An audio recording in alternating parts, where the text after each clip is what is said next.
Vocês devem se perguntar, por que tratar a criança interior? E eu tô aqui para dizer para vocês que praticamente todas as decisões que nós tomamos na nossa vida são tomadas pelo nosso inconsciente. Já há estatística de que menos de 5% de tudo aquilo que nós decidimos em relação ao nosso corpo, às nossas vontades, menos de 5% são tomadas pelo nosso racional. Os outros 95%, há literaturas dizendo 97%, então restaria só 3%, mas digamos que sejam 95%. 95% das nossas decisões são tomadas pelo nosso inconsciente, por uma parte do nosso cérebro que nós não temos acesso. E quem é que tem acesso a este mundo infinito de coisas que nós não vemos, mas manifestamos a cada momento? Nós permitimos que esta criança tome a frente e decida. Nós permitimos que esta criança ferida escolha as palavras numa discussão. Nós permitimos que esta criança, que de alguma forma se sentiu rejeitada, humilhada, injustiçada, abandonada, que ela tome a frente numa relação, que ela tome a frente no meu trabalho, que ela tome a frente até mesmo quando eu recebo o menu de um restaurante.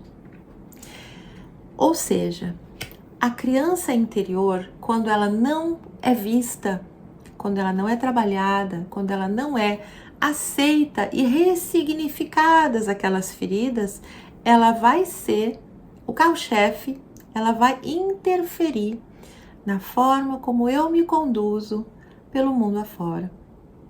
Desde as cores, as vontades, o apetite, a forma de me comportar, a minha reatividade ou não, a minha timidez ou não. E todos esses sinais podem ser percebidos quando nós estamos com os nossos nervos à flor da pele. Muitas vezes, numa relação pai e filho, em que um é mais ou menos incisivo nas palavras e fica uma mágoa muito grande, pode ter certeza que este momento não é único.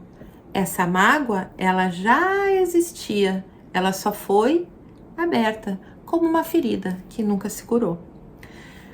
Outros momentos na relação de trabalho, problemas com hierarquia, problemas com economias, com finanças, tudo isso tem a ver com a nossa criança e com a relação que criamos com o mundo, de não merecimento, de que não é possível para mim ter mais prosperidade, ou ter e permanecer com dinheiro na mão, ou ter riqueza. E tudo isso vai sedimentando crenças e limitações que o ser humano adulto reproduz de forma inconsciente. Então, a criança interior que você vai trabalhar em você e nas pessoas que se aproximarem, ela normalmente reflete essas 5 situações. São 5 feridas, essas feridas emocionais que nós chamamos de rejeição, abandono, injustiça, traição e humilhação. São nomes nos conceitos, de, se eu não me engano, Elise Bourbeau.